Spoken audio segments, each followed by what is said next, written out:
think what the spokesperson is saying is not true. What he threw the challenge to you guys at the studio that if you want, follow him to the schools with your cameras and go and find out.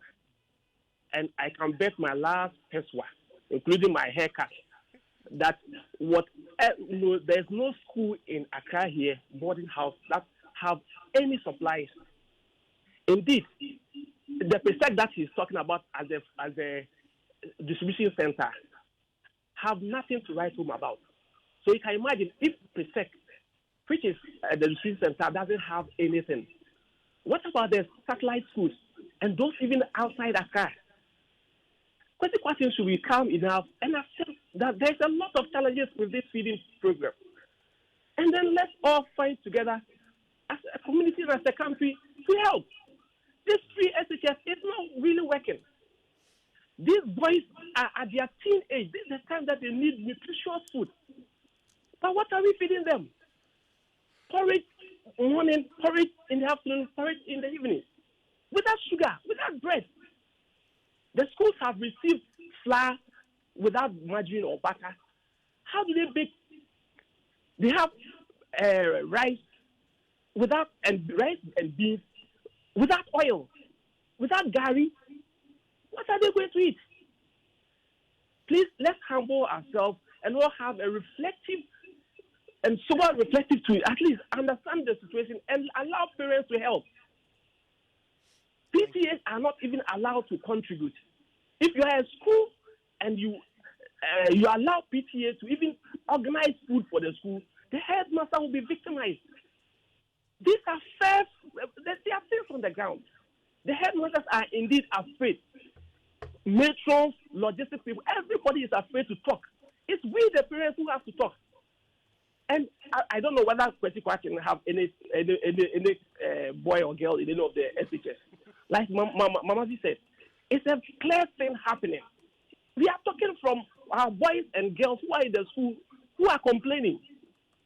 We are not just saying anything out from the air. Please, and a big please, there is no food. Let's accept it.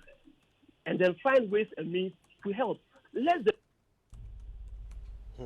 Thank you, Nana. Felix is in Ajringano. Hi, Felix. Good morning.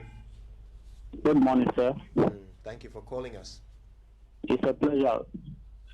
I heard the PRO talking about no headmaster is being victimized for, speaking his or her mind, Me, I can speak about Tita Kojo. Tita Kojo was speaking about some of these things, and he was sacked from the GES. Is that no victimization? He is not the only person. I have a brother in one of the schools, and there is no food for them to eat. So what is he talking about? Okay, thank you. Thank you very much for raising that question. I think we have Asmening on the line. Asmening, where are you calling from? From Okuga in the Eastern region. Oh, okay, great. Talk to us. What's on your mind? So, Kojo, my ward finished SHS. She was part of the first batch that went to SHS. You see, for me, listening to Mr. Kosi Kwatin, I feel the Super Morning Show is helping him get away with it. He's a politician. If the headmaster, Master John or whoever, is not ready to name the school where he comes from, for me, I think it's unnecessary. We all know whatever he's going to talk about. We are witnesses. If we brought Mr. Kwesi Kwarteng to respond to issues, it should be specific. I know that the headmasters are afraid.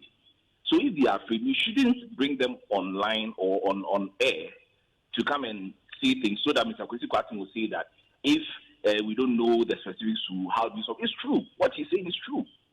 So if you want to help listeners and Ghana, for one, let one headmaster put his head on the line, and we all will be behind him. He should name his school. He should name where he's talking from. We all are listening. Because the ministry has bad PTAs, as one caller was saying. It's unfair. They're just gagging people so that we can talk about what is happening and the bad things that are going on. My former school is Prempeh College. I went to the school on our 20th anniversary and I was sad. The things that are happening because of this free SHS is so bad. And any politician, once you start talking, they'll come at you. So for me, morning show, if you want to help the listeners, let people who are ready to sacrifice for the future of our wards to come out. But Headmaster John shouldn't be on air. He's not ready. And it doesn't help anybody. Thank you. Thank you, Asumeni. I think we mentioned at the beginning of the show how hard we worked over the weekend just to find one person to speak to this matter. All right, Justice is in East Legon. Hi, Justice. Good morning. Hi, Kojo. Good morning. How are you? Not bad at all, thank you. What's on your mind? Very good. Yeah, so I think that to be fair to the gentleman at the studio, we have a lot of schools around in Accra. You can just sample 2 or 3 with him. Go to the school. There are records showing whether there should be food or not.